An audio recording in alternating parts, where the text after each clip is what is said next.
Hello and welcome to the 445 Productive Through Joy show with your host and your boy, Dr. Michael Datcher. The show is each weekday morning, hella early at 4:45 a.m. and goes until 5 a.m. here on YouTube's Michael Datcher channel, then 4:45 p.m. and goes until 5 p.m. on Facebook Live. Today we're talking about patience. Whoa, important topic in productivity. What is the connection between patience and productivity? If you're enjoying the show, please swipe left or right across your device. You can also simply push the subscribe button here to receive all these videos for free. I did say free, 1, 2, 3, 4, free. You can also have me come out speak to your group or organization. Go to productivethroughjoy.com, see about us. We speak to groups, organizations, and schools. We also offer live one-on-one Productive Through Joy consulting. Very powerful programs. Check us out.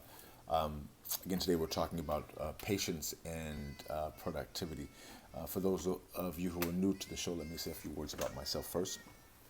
This is your host and your boy, Dr. Michael Datcher. I'm the author of the New York Times bestseller, Raising Fences, which was a Today Show Book of the Month pick. That book's film rights were optioned by the actor Will Smith, whose people called my people, and I eventually agreed to write the screenplay for that particular project.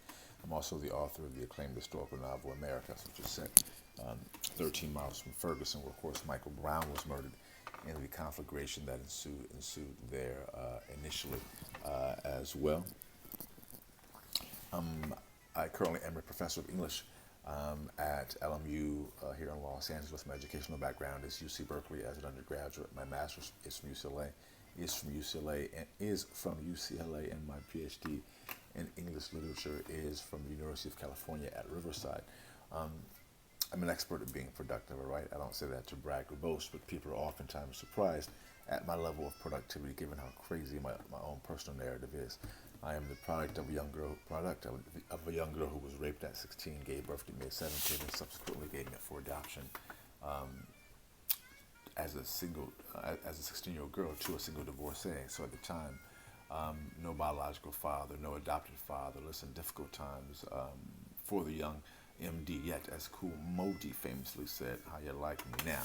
And if I can be this productive through joy, so can many of us who are watching the show. In fact, that in many ways inspires our show and also the business. We know what it's like to come from hardship, from difficulty. And at times, those of us who are like us, because we have a built-in excuse as to why we shouldn't have to ball. Our difficulties are such that people would understand us not balling. However, in contradistinction, when we do have great success, in spite of the tremendous odds against us, we can serve as a point of inspiration to people, a source of inspiration for those who are similarly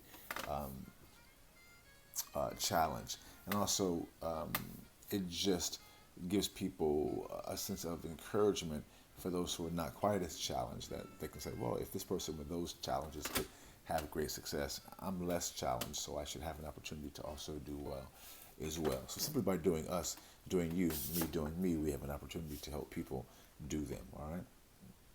In the morning show, we like to touch on the ideal of being of framing our day before our day has a chance to frame us. At times we'll wake up with trouble on our mind, and that trouble will follow us throughout our day, and we'll find ourselves stressed. And as we know from modern science, stress is a killer.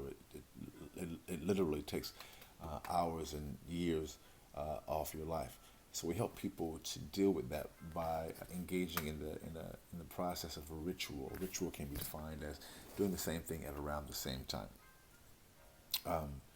So let me give you its best thing made clear through example. Let me give you my morning ritual. So in the mornings I wake up at 3:30. I read a couple of spiritual or business books. I do our show right now at 4:45 until 5. At 5, I work on my current novel until sunrise, which is around 6 o'clock now.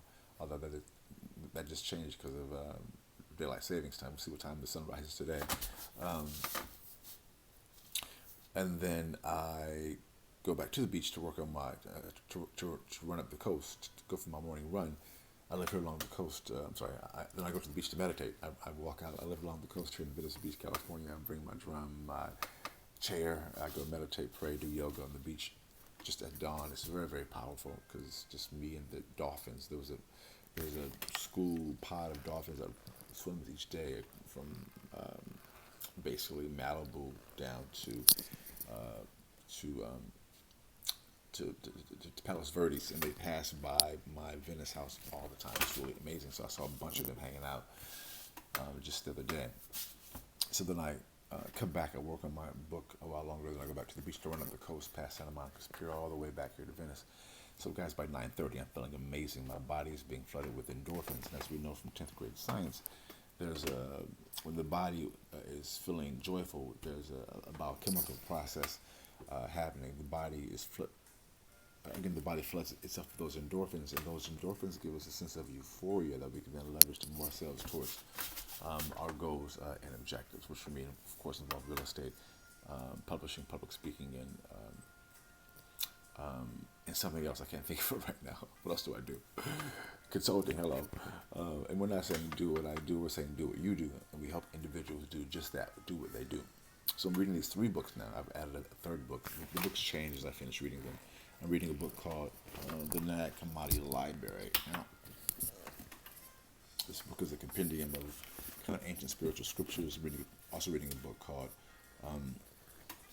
Seize the Moment, which is a kind of a book of spirituality, and then reading a business book called Cash in a Flash, which is which kind of actually combines kind of business with spirituality. So from those 3 books now that I'm reading, I extract some wisdom, which I call the morning chant, which I contemplate throughout my day and read and place on my phone, and break it out as I'm going through my day, and also create the morning and afternoon chant based upon my morning chant, or show based upon the morning chant. So today's morning chant is, as a meditating natural mystic, I know I am one love, so before making decisions, I wait for guidance and inspiration from the one love inside of me.